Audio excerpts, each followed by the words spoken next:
નરેન્દ્ર મોદી વિચાર મંચ ગુજરાત પ્રદેશ યુવા શાખાના પ્રદેશ અધ્યક્ષ શ્રી ચંદ્રેશભાઈ લુહારના પિતાશ્રી સ્વર્ગસ્થ રમેશભાઈ રામજીભાઈ લુહારનું તારીખ 4/8/2024ના રોજ રવિવારના દિવસે દુઃખદ અવસાન થયેલ છે. તેમનું બેસણું તારીખ 9/8/2024ને શુક્રવારના રોજ સાંજે 4 થી 6 કલાક દરમિયાન ખોડિયાર મંદિર સત્સંગ હોલ નિકોલ અમદાવાદ ખાતે રાખવામાં આવ્યું છે. બાંગ્લાદેશમાં 2 મહિનાથી ચાલી રહેલા અનામત વિરોધી વિદ્યાર્થી આંદોલન બાદ વડાપ્રધાન શેખ હસીનાએ સોમવારે રાજીનામું આપ્યું હતું, જે બાદ દેશ છોડીને ભારત પહોંચ્યા હતા.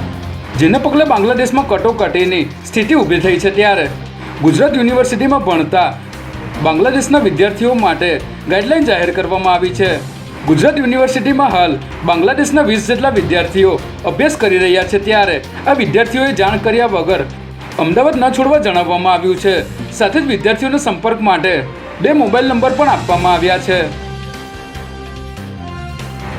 તાઇવાનનો રસ્તાનો ખાડો ગુજરાતના નામે બતાવી એક્સ પર પોસ્ટ કરનાર નડિયાદના વેપારીની ક્રાઇમ બ્રાન્ચે ધરપકડ કરી છે. જેમાં રસ્તા પર મોટા ખાડાઓ પડવાનો વિડીયો તાઇવાનનો હતો, પરંતુ આરોપીએ તેને ગુજરાતના નામે મૂકીને ગુજરાતને બદનામ કરવાનો પ્રયાસ કર્યો હતો. જેને પગલે અમદાવાદ ક્રાઇમ બ્રાન્ચે તપાસ કરતા પોસ્ટ કરનારા વ્યક્તિ નડિયાદનો હોવાનું સામે આવતા પોલીસે નડિયાદમાં રહેતા પ્રશાંત દલવાડીની ધરપકડ કરી કાયદેસરની કાર્યવાહી શરૂ કરી છે.